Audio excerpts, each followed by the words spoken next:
Around the year 928 BCE, the united monarchy of the 12 tribes of Israel dissolved.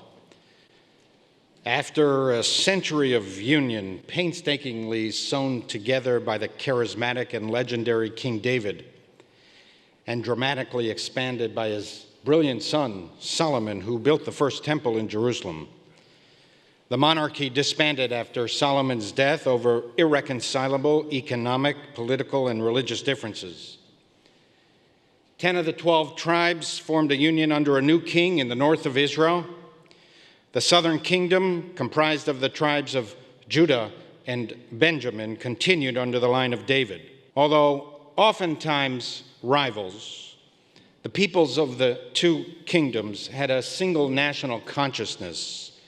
Their common language and their shared religious and historical identity lasted for another 200 years. The Hebrew prophets moved freely between and preached to both elements and to both communities. By around 722 BCE, the northern kingdom ceased to exist. The mighty Assyrian Empire overwhelmed the small country, killing tens of thousands and exiling most of the rest. In place of the banished Israelites, the Assyrians resettled peoples from their conquered territories.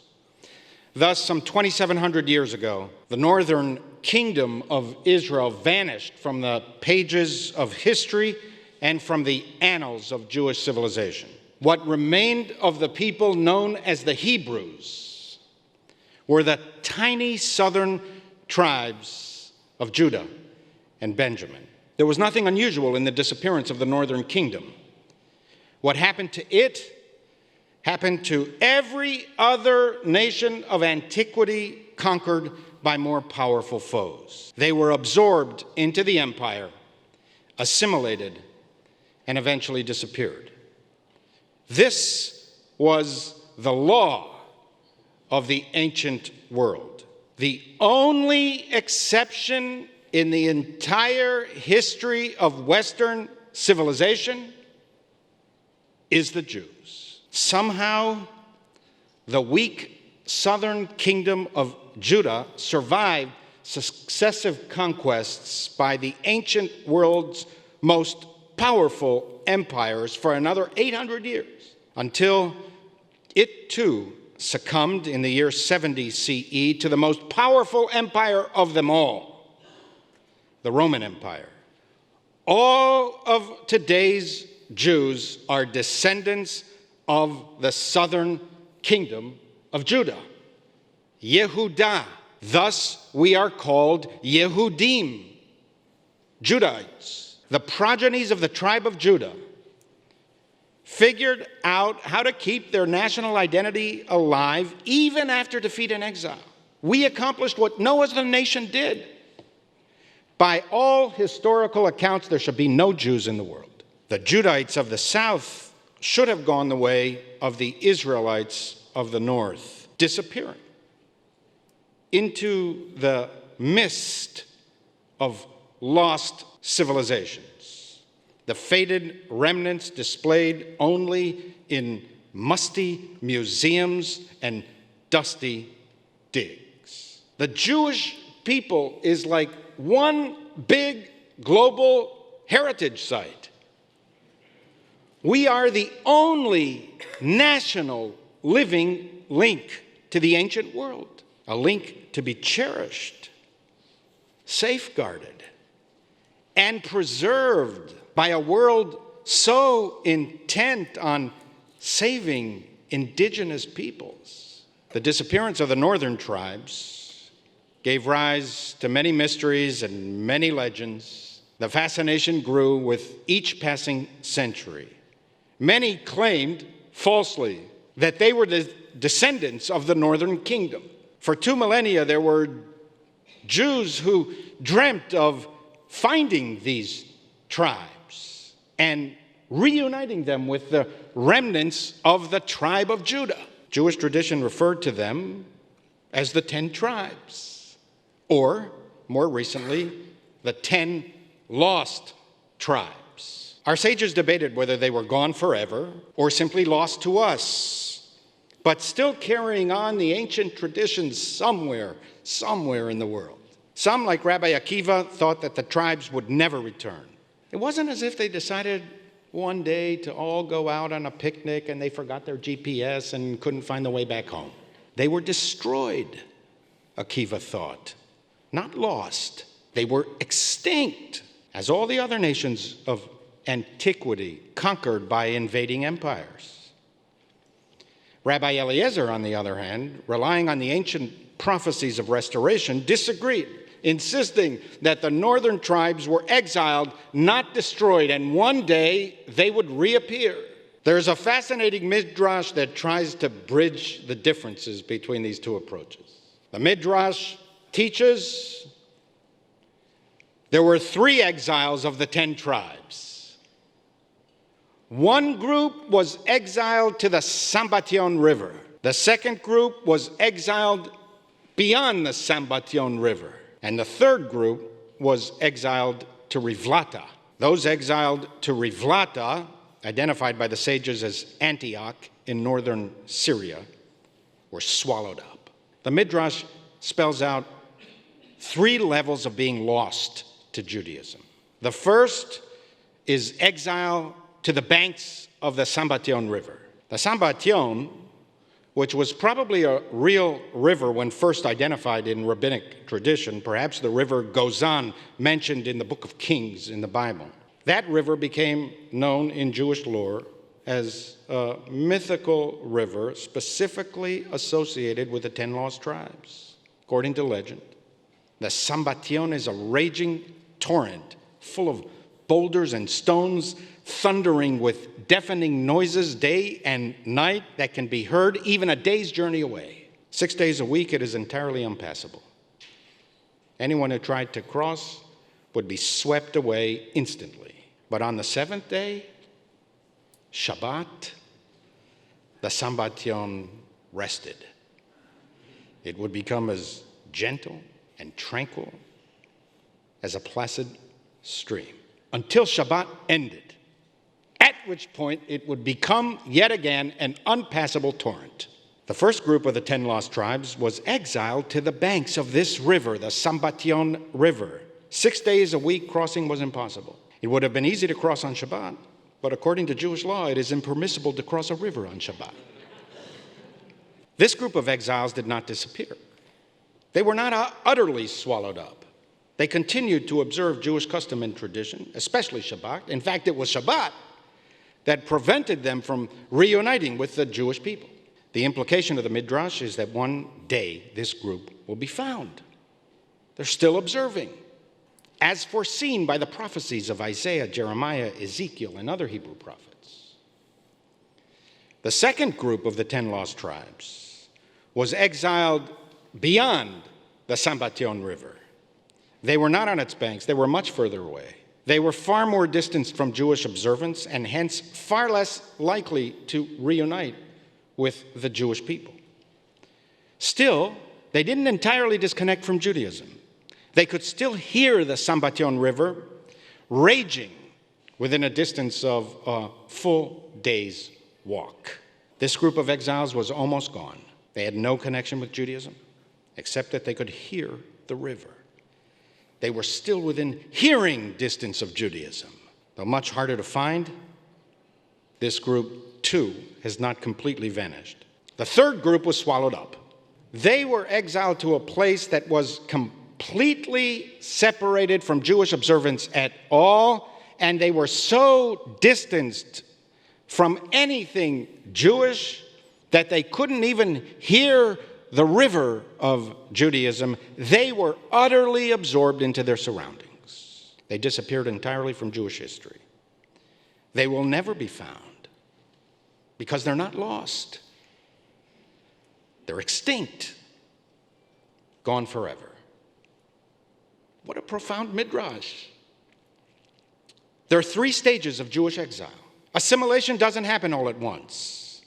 It's more like the process of bankruptcy described by Ernest Hemingway. It happens gradually, then suddenly. The first stage of exile is still maintaining some kind of observance, something Jewish, perhaps a Passover Seder once in a while, or lighting a menorah, maybe some Jewish foods, or Jewish music, or Jewish humor, and really getting the jokes.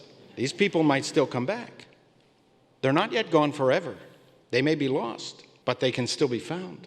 The second level of exile is losing even these connections, but still preserving a tenuous link to the Jewish people. These lapsed Jews do not affiliate with any Jewish institution or perform any Jewish ritual, but they still hear the distant sounds of Judaism. They may have Jewish friends who have some level of observance. Perhaps they have patients or clients who are observant. They may discover an ancestor who escaped the Spanish Inquisition or the Holocaust, reawakening long-suppressed memories and curiosities. There are faint Jewish echoes that keep ringing in their ears throughout their entire lives. They don't even know why. Not frequently, not powerfully, but often enough to remind them of their Jewish ancestry or to pique their interest. It's much harder to find them, but they too are lost, not extinct. They are not yet swallowed up.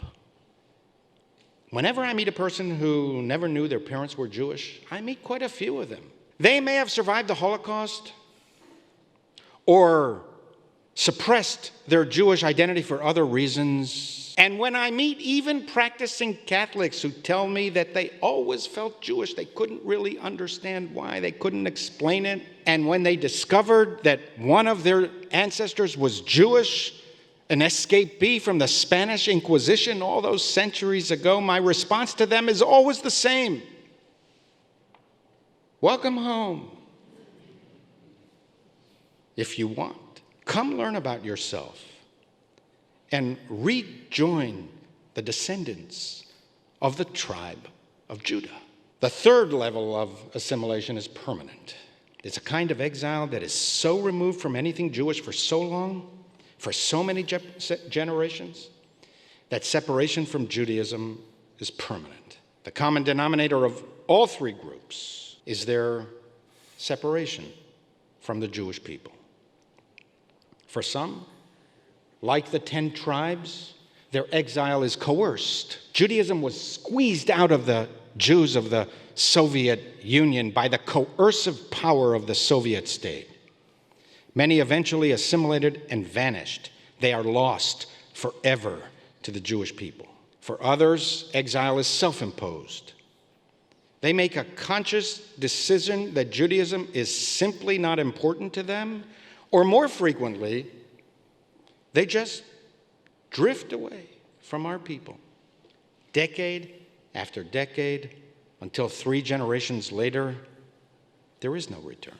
As Franz Kafka wrote about his own family, Judaism dribbled away while they thought they were passing it on.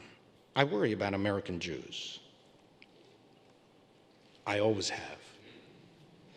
But since the pandemic struck, my concerns have intensified.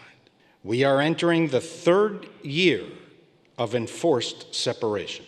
We hardly see you, and you hardly see us. We know you're there, and we know that some of you are working hard to sustain Jewish connections. It's actually a marvel to behold. Jews who never studied anything Jewish, never attended a worship setting in person, never connected with any Jewish institution, now listen to daily Torah podcasts, spend time online with knowledgeable rabbis and teachers, or join virtual groups of mourners, seekers, or learners. These are enormously positive developments. One computer click, and all of Judaism, the entire gamut of Jewish institutions, become instantly accessible to anyone and everyone. Had the pandemic struck 15 years ago, before social media and streaming technology, our exile from one another would have been much more severe. Too early to draw the conclusions about the long-haul effects of the pandemic on the health of the Jewish community. But we already know that there has been a quantum leap in innovative virtual programming. These changes are permanent. There is no going back. We aren't going back either. In years to come, our synagogue will expand our online offerings and upgrade our technology to reach the widest possible Jewish population. So why worry?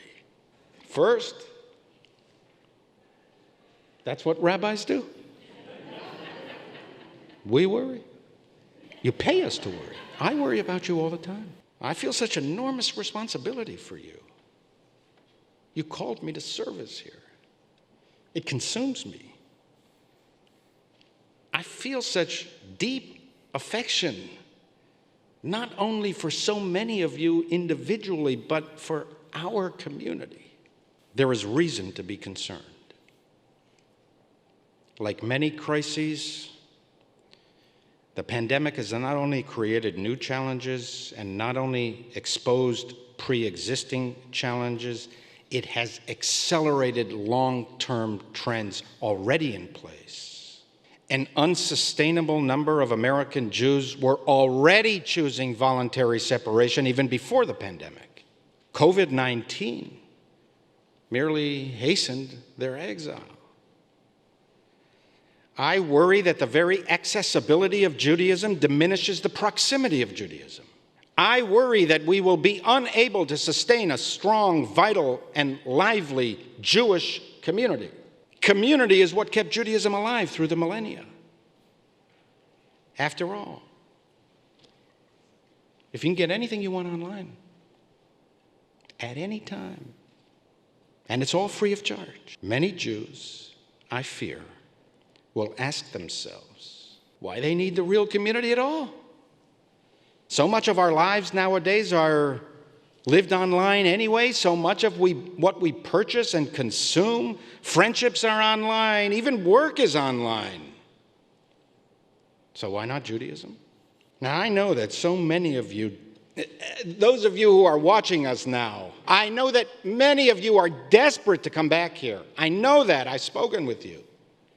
I feel it. And I know that as soon as you feel it is safe to come back, you will come back. All of us are trying to heal from this enormous brokenness everywhere we look, in every part of our lives, in every part of New York, in every part of society, something is broken. But I worry that most Jews will not intensify their Jewish identity during these years, but the opposite. Will allow their Jewish muscles to atrophy, lulled into a false sense that virtual communities can replace real communities. I worry that American Jews will become browser Jews, surfer Jews, lazy boy Jews, lazy Jewish boys and girls, women and men accessing Judaism while reclining in their sweats, and a bottle of wine would be nice as well. Perhaps flicking channels between the Baruch Hu and the baseball. You can multitask to your heart's desire. You don't have to work at being Jewish. You don't have to actually see people. You can turn off your camera. Just make sure, especially you older folks, that the camera's really off. You know, people have gotten into trouble because of that. We hope that by now we would have begun a full recovery. Alas, we will need to hold on for at least another year. Know that these are Jewishly dangerous times for you and your family. Work hard on your Jewish identity or it'll dribble away. It will happen gradually at first, then suddenly. It is not enough to plunk yourselves in front of a screen and watch. To observe a thing is not the thing itself. Do Jewish things. Recite the Shema with your children and your grandchildren before they go to sleep. Observe Shabbat at home. Light the candles with your children. We know that something as simple and as basic as lighting Shabbat candles has a powerful long-term effect on Jewish identity. We know that home observance is the single greatest influence on the Jewish identity of our children. Read Jewish books. Here's a novel idea. Study Torah. Torah is for adults, you know. access one of the thousands of classes now online, including our synagogue's offerings, and then discuss it with your family. Let your children see you open a page of the Bible. Why should they see you only reading legal briefs or quarterly prophet reports? Why not the reports of the prophets, the great texts of our people that inspired the great texts of so many other peoples? Most of all, love Judaism. What we have loved, others will love, wrote Wordsworth, and we will teach them how. And when we are done with this pandemic, return to the synagogue. Do not take anything for granted. Not the miracle of the Jewish survival of the descendants of this tiny tribe of Judah. Not your Jewish identity, and not the synagogue. Do not take for granted that Judaism will simply appear on your screen, that it will always be there. You must cherish and fund Jewish institutions if you want them to survive. Without Jewish institutions, there is no Jewish community. And without Jewish community, there is no Judaism. We have so much to offer our world. We never think about it. We're too busy critiquing ourselves. This small, weak Middle Eastern tribe of Judah drew the map that led to the West. We were the first to insist that human life is sacred, that the individual is endowed with divine dignity and has an indisputable claim over the collective. Every person containing the spark of the divine has equal merit and equal worth in the sight of God. The king, the president, the leader has no greater moral standing than the homeless on the street. Rich, poor, educated, illiterate, great, meek, all are equal morally. By the 18th century, these Jewish principles had become so rooted in Western thought that it was self-evident that all were created equal, that they are endowed by their Creator with certain unalienable rights. Among them are life, liberty, and the pursuit of happiness. We gave the Western world its understanding of liberty. Everyone deserves freedom, and we must fight to defeat the taskmaster and the oppressor. Granted free will by our Creator, each of us is responsible for ourselves and accountable one to the other. We gave the world the principle of social responsibility. We gave the world the sense of justice, the principle of equality before the law. We gave the world a belief in peace, that individuals and collectives do not need to be in a perpetual death struggle for supremacy. Tranquility, serenity, and prosperity are within our reach if we only extend our grasp. We gave the world the institution of 1 day a week of rest. Human beings are not cogs in a wheel of endless and exploitive productivity. Everyone deserves rest. Not only the king, not only the CEO or the manager, but the worker on the assembly line. We gave the world the principle of repentance and forgiveness. Everyone makes mistakes. Everyone harbors regrets. Individual and collective relationships are impossible without making room for authentic atonement. We encouraged logical thinking, reason, science, evidence. We promoted subtlety and intellectual rigor.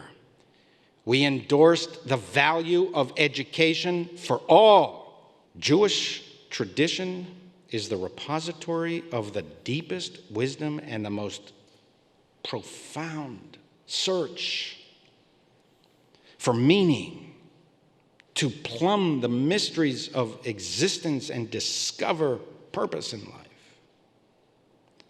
Judaism has something to say about every moment of your life, your joys, sorrows, challenges, frustrations, successes, failures, ambitions, satisfactions, loves, and temptations. This is your heritage, handed down to you from the mists of antiquity by the small tribe of Judah, and improbably sustained generation after generation until finally placed in your lap. Why in the world would any Jew want to go into exile? And where would they go? There is no more exquisite oasis than what we already have. Those of you who are packing your bags or have already reached the banks of the Sambation, your exile is not permanent. As long as you can still hear the roaring river of Judaism, it's not too late. If you want to be found, we will find you. Lost, found, and reunited with the remnants of the tribe of Judah. Rivers capture a prominent space in Jewish tradition. To reach the promised land, the people of Israel had to cross the Jordan River. We read in the Talmud of Rabbi Zerah, who went up to the land of Israel and reached the Jordan at the very embankment where the Israelites crossed into the promised land millennia before. Rather than wait for a ferry to allow him to cross, the rabbi grasped a rope that stretched across the river like a bridge, and he crossed the river himself. When he reached the other side, a certain stranger sneered at him, "You Jews, you hasty people, you're always clinging to your hastiness." Rabbi Zerah responded, "I stand at the place where Moses and Aaron were forbidden to cross. Who can assure me that I should be worthy of crossing into the promised land? So I must make haste, lest something to happen to me before I complete my journey." Don't wait. It's later than you think. Make haste. Cross the Sambation. Return from exile. Rejoin the remnants of Judah. Come home.